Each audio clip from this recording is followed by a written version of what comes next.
right now I'm going to just read a quote from Edward Mendell House and what he had to say in a private meeting with Woodrow Wilson, president between 1913 and 1921, from the private papers of Woodrow Wilson. Quote, "Very soon, every American will be required to register their biological property in a national system designed to keep track of the people, and that will operate under the ancient system of pledging.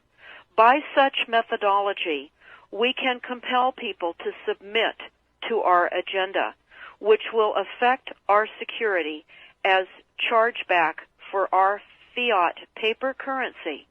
Every American will be forced to register or suffer not being able to work and earn a living. They will be our chattel, and we will hold the security interest over them forever by operation of law merchant under the scheme of secured transactions. Americans, by unknowingly or unwittingly delivered the bills of lading to us, will be rendered bankrupt and insolvent, forever to remain economic slaves through taxation secured by their pledges.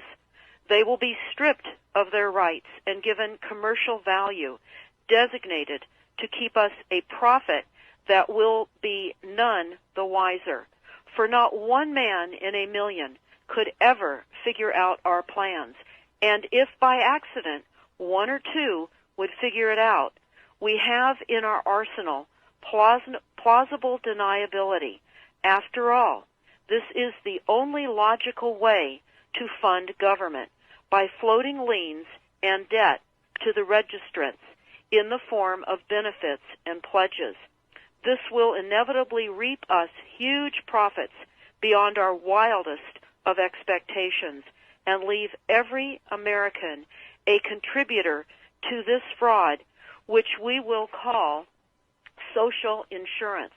Without realizing it, every American will insure us for any loss we may incur, and in this manner, every American will unknowingly be our servant, however begrudgingly.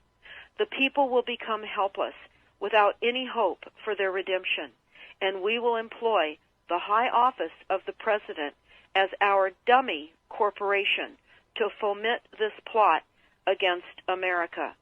Having established plausible deniability, even if people become enlightened that they had a remedy and pursued it, the attorneys, judges, and legislators could claim that they did not understand the people's claims, especially if the technical requirements for achieving it were not followed pursuant to statutory requirements, requiring the public schools to teach civics, government, and history classes out of federally approved, politically correct textbooks written by the publishing houses owned by the owners of the Federal Reserve would assure that the people would not discover the remedy for a long time, if ever.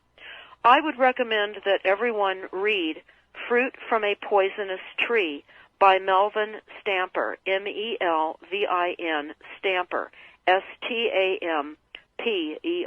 That is Fruit from a Poisonous Tree.